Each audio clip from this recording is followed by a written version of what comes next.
안녕하십니까. 하나시아 최유경입니다. 한 주간의 소식을 모아 전해드리고 있는 하나시아 위클리 뉴스 시작합니다. 먼저 첫 번째 소식입니다. 주태국 대한민국 대사관은 박근혜 전 대통령 탄핵으로 인한 19대 대통령 선거가 빨라진 가운데 재외국민을 위한 재외선거 국외 부재자 및 재외선거인 신청 접수 안내 설명회를 개최했습니다. 국외에서 재외투표에 참여하기 위해서는 반드시 국외 부재자 등으로 신고 신청하셔야 합니다. 17일 주태국 대한민국 대사관은 이와 관련된 사항을 알리기 위해 설명회를 개최했습니다. 재택 주요 기관장들이 참석한 이번 설명회는 주태국 대한민국 대사관 주최로 열렸습니다. 이번 설명회에서는 행사 취지를 밝히고 재외국민 선거 참여 독려 및 국외 부재자 및 재외선거인 신고 신청 방법에 대해 설명하는 시간을 가졌습니다. 재외국민이 투표할 수 있는 기간은 4월 25일부터 30일까지로 6일간 오전 8시부터 오후 5시까지 가능합니다. 유념할 사항은 국외 부재자 신고 신청을 하지 않으면 재외투표에 참여할 수 없으니 가급적 빠른 시일 내에 신고 신청하셔야 한다는 것입니다. 투표 시간 엄수도 중요합니다. 투표가 가능한 시간은 오전 8시부터 오후 5시까지로 오후 5시까지 투표장 내에 입장하신 분들만 투표에 참여하실 수 있습니다. 재외국민으로 등록되어 있더라도 재외투표에 참여하기 위해서는 반드시 국외 부재자로 꼭 신고하셔야 합니다. 재외국민 등록은 외국에 거주 혹은 체류하는 우리 국민을 관할 재외공간에 등록하도록 하여 재외국민의 현황을 파악함으로써 재외국민의 국내외 활동의 편익 증진, 행정사무의 적정한 처리, 기타 재외국민 보호정책 수립에 이바지하기 위한 제도로서 그 등록은 법적 의무사항입니다. 국외 부재자란 주민등록이 되어 있는 19세 이상의 국민으로서 외국에서 투표하려는 사람을 말합니다. 사전투표기간 개시일 전 출국하여 선거일 후에 귀국이 예정된 사람을 말하기도 합니다. 또한 외국에 머물거나 거주하여 선거일까지 귀국하지 아니할 사람을 말합니다. 국외 부재자 신고는 3월 10일부터 3월 30일까지 마쳐야 합니다. 재외선거인 등록은 주민등록이 되어 있지 않고 직전 선거의 재외선거인 명부에 등재된 사람으로 해당 명부의 기재사항에 변경이 있는 사람을 말합니다. 신청 방법은 4가지 중 편한 방법을 이용하시면 됩니다. 첫 번째, 인터넷을 이용할 경우 중앙선거관리위원회 재외선거 사이트에 접속해서 신고해야 합니다. 주민등록번호가 있으신 분들은 국외 부재자를, 주민등록번호가 말소된 분은 재외선거인을 선택하시면 됩니다. 두 번째, 대사관을 직접 방문할 경우 영사과 민원실에서 상시 접수할 수 있습니다. 세 번째, 전자우편을 이용할 경우 국외 부재자 신고서 작성 후 스캔하여 해당 메일로 발송하면 됩니다. 마지막으로 네 번째는 우편 발송입니다. 정확한 주소는 화면을 참고해 주시기 바랍니다. 본인의 신고가 잘 접수되었는지 알아보기 위해서 중앙선거관리위원회 신고 신청 결과 조회에서 확인하실 수 있습니다. 관련 문의는 재태국 대한민국 대사관 선관위 전화번호에서 하실 수 있습니다. 화면을 참고해 주시기 바랍니다. 재태국 대한민국 대사관 관계자는 이번 설명회를 통해 무엇보다 가장 중요한 것은 공명선거라고 강조했습니다. 또한 선거 운동 기간 동안 선거법에 저촉되는 어떠한 모임도 갖지 않을 것을 권고했습니다. 태국에서 오토바이를 이용한 날치기 사례는 꾸준히 있었습니다. 태국 당국의 단속에도 불구하고 그 수법이 점점 대담해지고 있는 실정입니다. 날치기범들은 주로 한쪽 어깨에 가방을 맨 사람을 오토바이를 타고 2인 1조로 피해자 뒤쪽으로 접근하여 순식간에 낚아채거나 길거리 식당 테이블 위에 소지품을 올려두고 식사 중인 사람이 식사에 몰두하고 있는 틈을 이용해 한 사람이 소지품을 날치게 한 뒤 대기 중인 오토바이를 타고 재빠르게 도주하기도 합니다. 또한 휴대폰에 몰두한 채 서 있거나 걸어가는 사람도 범행의 대상이 됩니다. 피해자가 주변 환경을 전혀 의식하지 못하고 있기 때문에 인도로 오토바이를 타고 기회를 엿보다 순식간에 낚아챈다고 합니다. 그렇다면 이런 날치기 범죄를 예방하기 위해서는 어떻게 해야 할까요? 대사관 측은 다음과 같이 권고하고 있습니다. 먼저 길을 걸을 때 가방이나 핸드백은 항상 차도 반대편 어깨에 메고 손으로 붙잡고 걷거나 가급적 가슴을 가로질러 매는 것이 안전합니다. 특히 횡단보도 신호 대기 중이거나 버스를 기다리는 중에는 가급적 휴대폰을 주머니나 가방에 넣어두거나 사용하더라도 차도와 충분한 거리를 확보해 두시는 것이 안전합니다. 다음으로 인도에 설치된 길거리 식당에서 식사를 할 때는 지갑, 휴대폰, 가방 등 소지품을 테이블 위에 올려두지 말아야 합니다. 날치기 범죄는 재산상의 피해도 문제지만 즐거웠던 여행을 한순간에 악몽으로 만들어버리기도 합니다. 경찰에 신고한다고 하여도 범인 검거가 어렵기 때문에 예방만이 최우선시됩니다. 한국과 태국 중소중견기업 간의 교류가 활발해질 것으로 보입니다. 중소기업청과 태국 산업부는 3월 1일 태국 방콕에서 한태 중소중견기업 협력 양자회의를 개최했습니다. 이번 회의에서 주영섭 중기청장은 한태국 기술교류센터 설립 글로벌 창업협력 및 한태국 중소기업 공동위원회 정례 개최 등을 제안했습니다. 태국 측은 양국 중소기업의 경쟁력 제고를 위한 정부 간 협력에 합의했습니다. 이날 회의를 통해 양국은 올해 안에 한국 중기청과 태국 산업부가 공동 운영하는 한태국 기술교류센터를 태국에 설립하기로 결정했습니다. 센터는 국가별 기술 수요를 조사한 뒤 관련 기술 공급 기업과 수요 기업을 매칭해 시장에 진출할 수 있는 형태로 진행되며 양국이 운영하고 있는 글로벌 스타트업 지원 프로그램에 참여한 창업팀을 상호 교환해 기술 기반 창업 기업의 상대공 진출을 지원하기로 했습니다. 마지막으로 중소 중견기업 협력 과제를 지속 발굴하고 협력의 성과를 점검하기 위한 공동위원회의 교차 개최에 원칙적으로 합의했습니다. 중기청은 앞으로 태국과의 협력 과제를 조속히 추진하고 아세안 시장의 플랫폼으로 적극 활용한다는 계획입니다. 3월 18일부터 19일 양일간 방콕 시내의 뿌리디 파놈용 인스티튜트 갤러리에서는 한국과 태국 청소년들 간의 이색적인 행사가 있었습니다.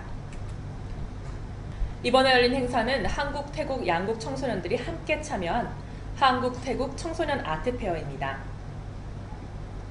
양국 청소년들의 미술에 대한 열정을 보여주고 교류의 계기가 된 행사에 하나시아가 다녀왔습니다. 안녕하세요. 올리브 갤러리를 운영하고 있는 손윤석입니다.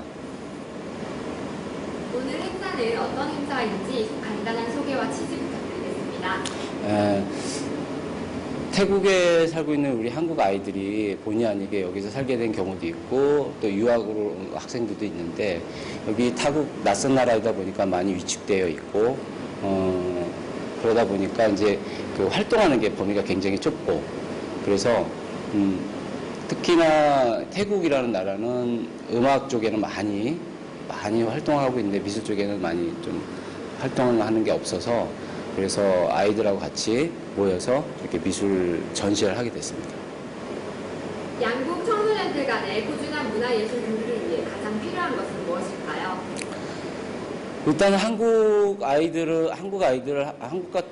대학교 같은 경우는 미술대학이 굉장히 많고 그 다음에 태국은 미술대학이 굉장히 좀 적고 그리고 미술하는 범위가 한국은 다양하게 하긴 하는데 태국 같은 경우는 아무래도 불교 문화다 보니까 미술하는 폭이 좀 좁잖아요. 그러다 보니까 이번 기회로 또 한국 학생들하고 또 태국 학생들하고 같이 교류를 하면서 서로 배울 점도 배우고 그리고 이왕이면 여기서 살면서 아이들이 좀 즐겁게 또 이왕이면 또 태국 아이들하고 같이 교류하면서 서로 많이 배우고 그렇게 활동하고 그랬으면 좋겠습니다.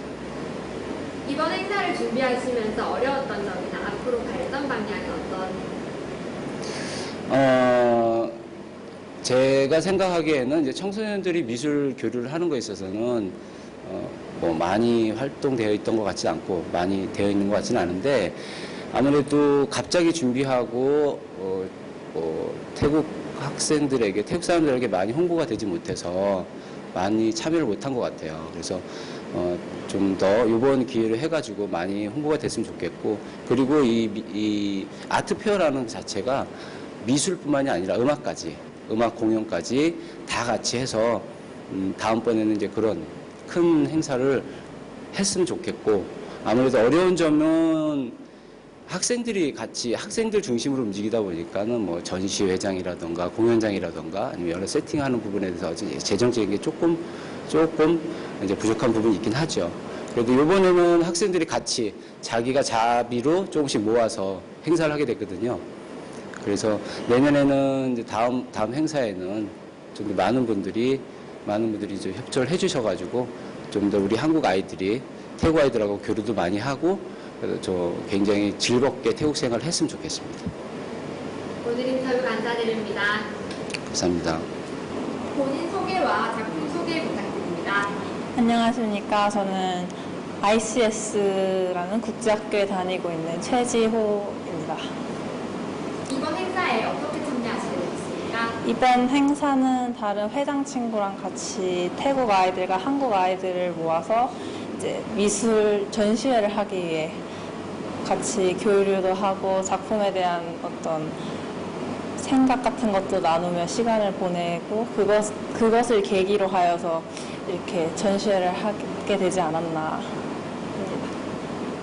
이번 행사를 준비하면서 어려웠던 점이나 앞으로 발전 방향은 무엇이라고 생각하십니까? 일단 태국 친구들과의 교류가 일단 언어의 장벽 때문에 좀 힘든 점이 있었던 것도 있고 아무래도 한국인 친구들이 태국인 친구들과 함께 하고자 했던 축제이기 때문에 대관철을 알아보는 것이나 이제 다른 어른들의 조언이 약간 모자라지 않았나. 이번 행사에서 학생 지도를 맡은 올리브 갤러리 손윤석 대표는 이번 행사에 대해 한인 학생들에게는 소통 채널을 넓힐 기회를 주는 동시에 전시나 대회 참가 기회가 적은 태국 학생들에게는 여러 사람에게 작품을 선보일 수 있는 장을 마련해주고 싶었다고 취지를 밝혔습니다. 이번 행사에 참가한 학생들은 밤을 새워가며 작품 작업을 할 정도로 열정을 불태웠다고 하는데요. 양국 학생들은 이번 전시회를 통해 양국 간 문화를 알아갈 수 있어 기쁘다고 전했습니다. 태국에 살고 있는 양국 청소년들이 미술을 공통 분모로 소통한 이번 행사가 앞으로도 지속되길 바랍니다. 사드 배치로 인한 중국과의 관계가 악화되면서 정치, 경제 등 상당수 부분에서 타격을 받고 있는 가운데 태국의 새로운 한류 전파의 중심지로 떠오르고 있습니다. 중국의 한한령으로 인한 국내 업계가 타격을 받고 있습니다. 하지만 육화가 빠져나간 자리에 태국이 새로운 한류 전파의 중심지로 떠오르고 있습니다. 중국 정부의 보복 외교에 따라 문화계에서는 중국에서 예정됐던 팬미팅이나 콘서트 등 이벤트가 줄줄이 취소되고 있습니다. 또한 관광업계에서는 면세점 등 주요 쇼핑몰의 매출에 큰 비중을 차지했던 유커들이 오지 않자 한산할 정도입니다. 업계에서는 대안책으로 동남아시아 등으로 눈을 돌려 집중하고 있습니다. 그 중에서도 태국은 주요 국가 중 하나인데요.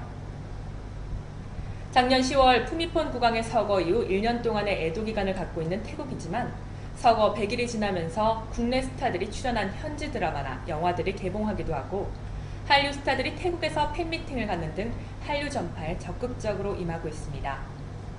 지난 2월부터 방영된 태국 드라마에 국내 배우로는 최초로 정의루가 출연해 인기를 모았고 한국과 태국에서 촬영되어 한국의 문화를 고스란히 보여주는 영화에는 한국 아이돌 출신 최초로 배우 은정이 출연해 예매율 1위를 기록했습니다. 국내 기업의 태국 진출로 국내 탑스타들이 태국을 방문해 홍보를 펼치거나 광고물을 보는 것은 어렵지 않습니다. 대표적으로 송중기는 태국에 진출하는 국내 기업의 메인 모델로 방콕 중심가에 붙은 광고물로도 쉽게 볼 수 있습니다. 지난 2월에는 태국인 멤버 뱀뱀이 소속된 K-팝 아이돌 스타 갓세븐이 국내 화장품 브랜드 행사로 방콕을 방문해 정체 상태에 있던 태국 한류 진출의 시작점이 되기도 했습니다. 이 밖에도 국내 브랜드는 아니지만 타국의 제품 모델로 이민호의 광고물도 다양한 매체에서 볼 수 있습니다. 아시아 팬미팅 중 태국을 방문하는 한국의 탑스타도 있습니다. 얼마 전 아시안 투어에 나섰던 박보검의 팬미팅 현장에 송중기가 깜짝 등장해서 브로맨스를 보여주기도 했습니다. 뿐만 아니라 태국에서 방영된 국내 드라마가 큰 인기를 끌면서 국내 탑스타들이 태국을 방문했고 앞으로도 이어질 예정입니다. 태국 안방에서 국내 드라마의 인기도 여전합니다. 대장금을 시작으로 작년에 국내에서도 큰 인기를 끌었던 태양의 후예까지 다양합니다. 뿌라야 총리는 공개적으로 태양의 후예 보기를 권할 정도였는데요. 이 밖에도 다양한 드라마를 태국 TV 케이블 채널에서 수입하고 있습니다. 태국민들은 TV에서 방영하지 않아도 인터넷을 통해 국내와 거의 동시에 반응을 내놓고 있습니다. 그런가 하면 국내에서 촬영되어 인기를 끌고 있는 태국 드라마도 있습니다. 주인공이 여행 가이드로 나오는 이 드라마는 서울뿐만 아니라 강원도 등지에서 촬영되어 방영된 지 얼마 되지 않았는데도 많은 관심을 받고 있는데요. 드라마의 인기는 태국인들의 국내 관광으로도 이어질 것으로 예상되고 있습니다. 태국이 한한령에 대응할 새로운 돌파구로 떠오르고 있는 이유로는 이미 한류가 형성되어 있기 때문이기도 합니다. 태국으로 국내 기업 및 스타들이 몰리기 시작한 가운데 업계는 이번 기회를 발판 삼아 더욱더 시장을 확대시킬 계획을 진행하고 있습니다. 국내 업계는 중국의 반한 대응으로 잠시 주춤하는 분위기였지만 곧바로 다른 시장을 찾아 발빠르게 대응하고 있는 분위기입니다. 태국의 전화위복의 기회가 되길 바라봅니다. 지난 3월 13일 푸켓주에서 한국인 남성이 총으로 자살 시도를 했습니다. 지난 13일 저녁 7시 45분경 태국 푸켓주의 빠덩 경찰서에는 빠덩 사격장에서 외국인이 총에 맞았다는 신고가 접수됐습니다. 신고를 받고 사건 현장과 빠덩 병원으로 출동한 경찰은 한국인 남성 A씨가 턱 밑부터 코까지 총상으로 인한 중상으로 근처 병원인 왓즈라 푸켓 병원으로 이송됐다고 전했습니다. 이 남성은 42살로 한국으로 돌아가고 싶지 않다라는 유서로 보이는 쪽지를 남겼다고 전했습니다. 사격연습장 관리원에 따르면 사건이 발생하기 전 A씨가 사격연습장으로 들어와 44구경 총기를 골랐으며 총을 턱 밑에 들이대 관리원이 저지했지만 A씨가 재차 시도에 발사했다고 진술했습니다. 태국 항공당국이 태국 항공기내 갤럭시 노트 7의 기내 반입 금지를 풉니다. 지난해 전 세계 항공사를 비롯한 타이 항공사들도 배터리에 불이 붙는 문제가 불거진 갤럭시 노트 7의 기내 반입을 금지했었는데 이 금지령이 풀립니다. 작년 갤럭시 노트 7이 배터리 결함으로 전 세계적으로 판매 중지와 리콜에 들어감에 따라 승객들에게 갤럭시 노트 7을 기내에서 사용하거나 충전하지 말고 위탁 수화물에도 넣지 말 것을 요청했었습니다. 삼성전자는 3월 8일 현재 갤럭시 노트 7의 전 세계 회수율이 98%로 집계됐다고 밝혔습니다. 지난해 10월 화재 사고로 전량 회수 조치에 들어간 지 5개월 만에 2%만을 남기고 전량 회수된 셈입니다. 이에 각국 항공사들이 갤럭시 노트 7 소지 후 항공기 탑승 금지라는 기내 방송을 중단한 것으로 확인됐습니다. 이에 태국 항공당국도 삼성 갤럭시 노트 7의 기내 반입 금지를 푸는 폐쇄령을 내린 것입니다. 오늘 준비한 소식은 여기까지입니다. 시청해주신 여러분 고맙습니다.